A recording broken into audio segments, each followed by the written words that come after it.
Hace pocas semanas en las reuniones que hubo de la Unidad Democrática se llegó a un acuerdo unánime de todas las fuerzas políticas en las cuales se convocó al país a una lucha que tiene que ver no solamente con la protesta de lo que significa la indignación de un pueblo frente a un paquetazo que nos está imponiendo el gobierno, que está generando un caos en la calidad de vida de los venezolanos, sino también hacer de esa protesta, de esa inconformidad, una organización popular que pueda movilizar y convertir esto que han llamado una polarización entre oposición y gobierno en una lucha de todo un pueblo por mejorar su calidad de vida.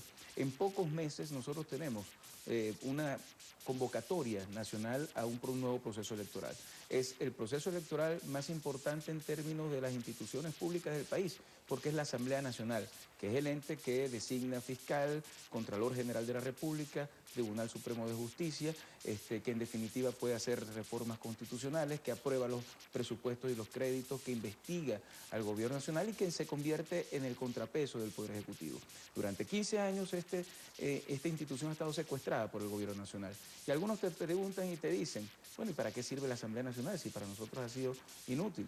Y la gente tiene que saber que durante esta Asamblea Nacional, por la mayoría oficialista que ha habido, se aprobó una ley habilitante para que Nicolás Maduro pudiera manejar el país a su antojo durante este año y medio y nos llevara a la profunda crisis social y económica que hoy estamos viviendo. En esta Asamblea Nacional se aprueban créditos adicionales a diestra y siniestra que terminan sin tener ningún tipo de control en bolsillos de quién sabe quién y que no se traduce en beneficio para nadie.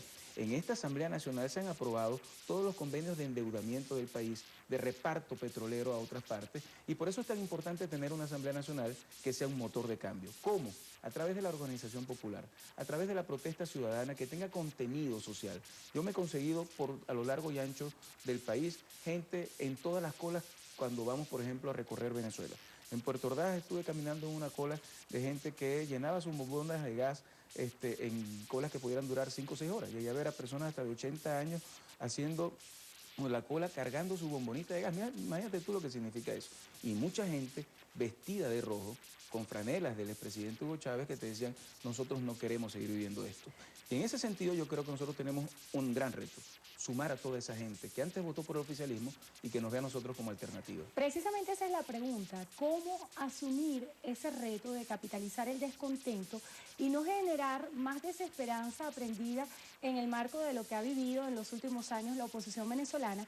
Y también tengo un planteamiento que hacerle. Usted hablaba de las decisiones que se han tomado en la Asamblea Nacional durante estos últimos años, pero recientemente se publicó en un diario de circulación nacional un trabajo especial que hablaba de la ausencia de los diputados de la oposición a las sesiones del Parlamento. ¿Cómo hacer que exista un verdadero compromiso entre los diputados que, a pesar de que no sean mayoría en la Asamblea Nacional, sencillamente cumplan con su trabajo y asistan a las sesiones?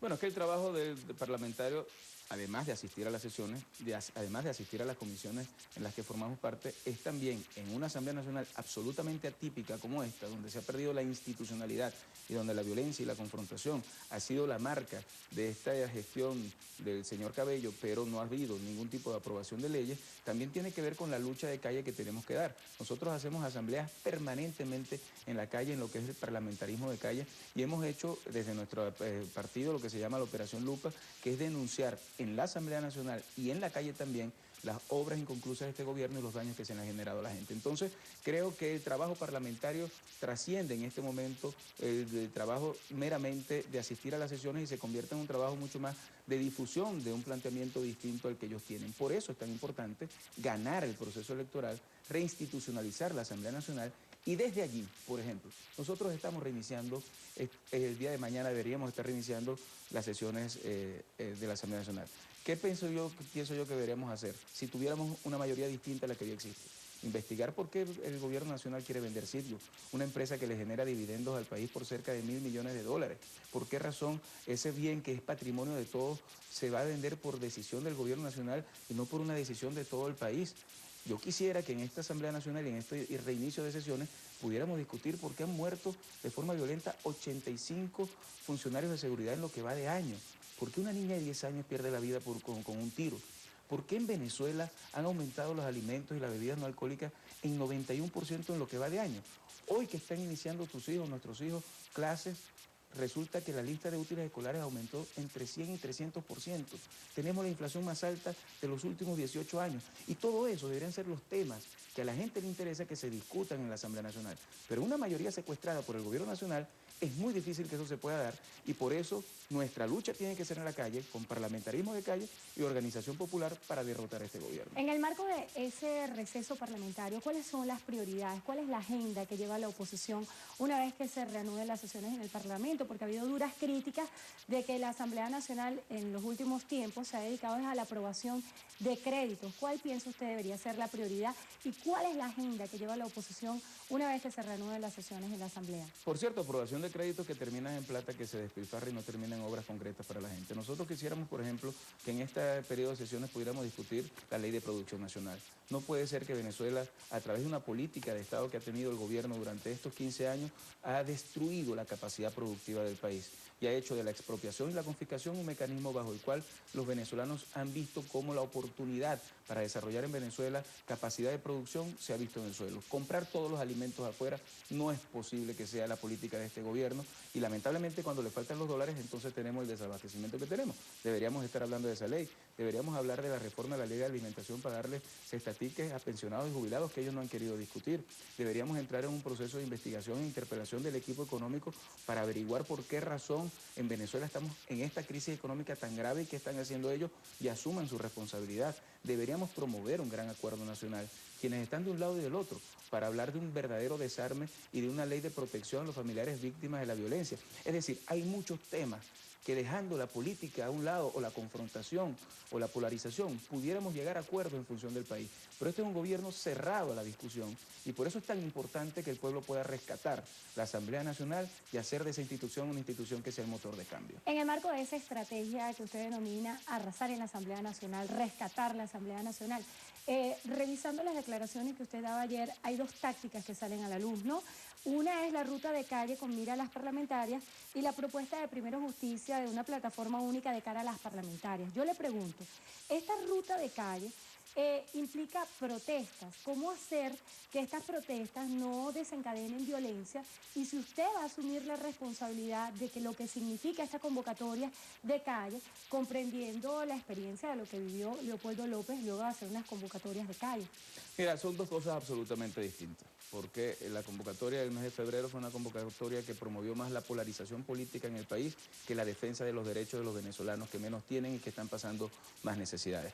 Yo hace poco tiempo estaba en Barinas y en una calle estaba cerrada. Cuando nos bajamos a averiguar qué pasaba, era que las amas de casa, las señoras de ese barrio, habían sacado sus bombonas de gas porque no tenían gas, con este tema que trasciende y es transversal a todo el país, y las pusieron en la calle. ¿Tú qué haces allí? ¿Tú te molestas con ellos? No. Te comprometes con ellos a luchar para que esa realidad cambie, porque tienen razón.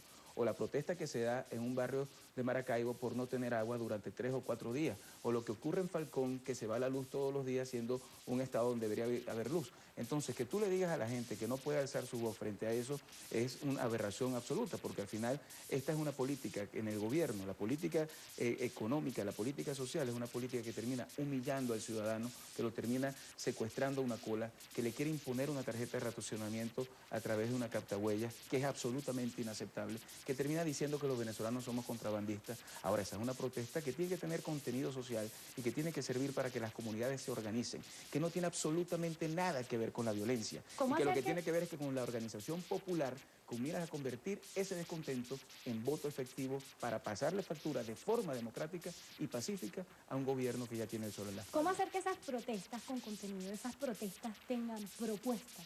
¿Cómo hacer que se trasladen a propuestas concretas desde el punto de vista político?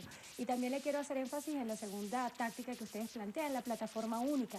¿Van a hacer una convocatoria para unas primarias dentro de la oposición? Bueno, fíjate, nosotros creemos que todas estas protestas que se deben dar en términos de lo que significa elevar la voz del pueblo venezolano frente a la inconformidad que hay, que no puede ser vista jamás como algo que vaya en contra de nadie, sino en contra de la situación que está viviendo y de un gobierno que los está generando, que le está generando daños. Yo creo que es absolutamente democrática, tiene que ser totalmente pacífica, pero tiene que terminar en algo concreto. La protesta tiene que tener un objetivo, que es cambiar la realidad que está viviendo el país. Para eso tenemos que hacer propuestas concretas de lo que haríamos en Venezuela si tuviéramos una Asamblea Nacional distinta, donde, por ejemplo, pudiéramos interpelar ministros, donde, por ejemplo, dejáramos de aprobar convenios para repartir petróleo a otro país, ni una sola más gota de petróleo a otro país, sino a nosotros. Y también una propuesta para que podamos tener una plataforma única, de acuerdo como lo hicimos en el año 2010, donde las primarias sean una opción, donde el acuerdo sea una opción, pero donde en definitiva el pueblo completo pueda formar parte de esa plataforma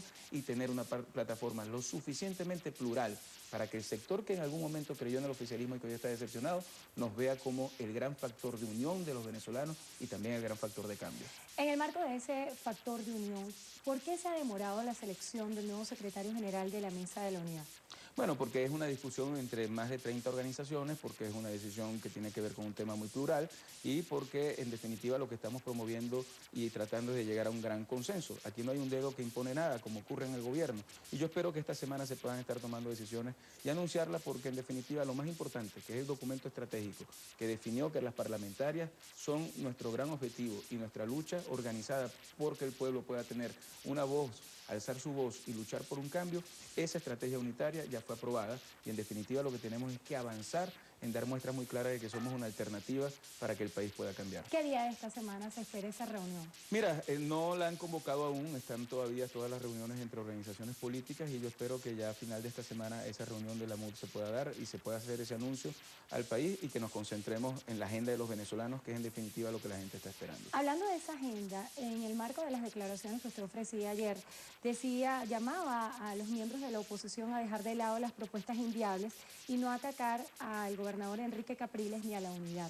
¿Cuáles son esas propuestas inviables que hay que dejar de lado? Mira, yo creo que toda propuesta que surge como un esquema donde tratas de distinguirte, distanciarte, dividir la unidad, son propuestas que son en el fondo muy egoístas en términos de lo que significa lo que el país está esperando y poco responsables con un país que está pasando grandes necesidades. Y en ese sentido creo que los quiebres, las rupturas que han habido, que se han hecho públicos en los últimos meses, tienen que quedar en el pasado. Si se aprobó un documento que establece que la ruta es democrática, electoral, que la protesta sigue siendo una herramienta en la cual debemos luchar para que esa protesta pacífica pueda terminar con una nueva Asamblea Nacional. Si nosotros hacemos de ese documento nuestro norte, no tiene por qué haber división.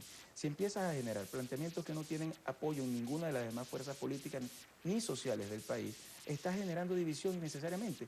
Cuando descalificas y llamas mentiroso a alguien que ha sido un valor de la unidad, estás cometiendo un daño irreparable, porque al final la gente lo que nos ve es como peleándonos. Y ahí uno tiene que hacer un llamado a la responsabilidad, a la seriedad y a la madurez del momento en que estamos viviendo. Por eso creo que en Primero Justicia y en la Unidad Democrática nuestro compromiso tiene que ser trascender el tema partidista y convertirnos en factor aglutinador de todos los venezolanos. Nuestro sueño es poder unir a los que ya están obstinados de este gobierno con los que están hoy decepcionados y que tienen que vernos a nosotros como un espacio donde ellos también tienen cabida. Todos aquellos que alguna vez se vistieron de rojo y hoy están decepcionados de este gobierno, aquí tienen un espacio para luchar por esa Venezuela distinta que todos queremos.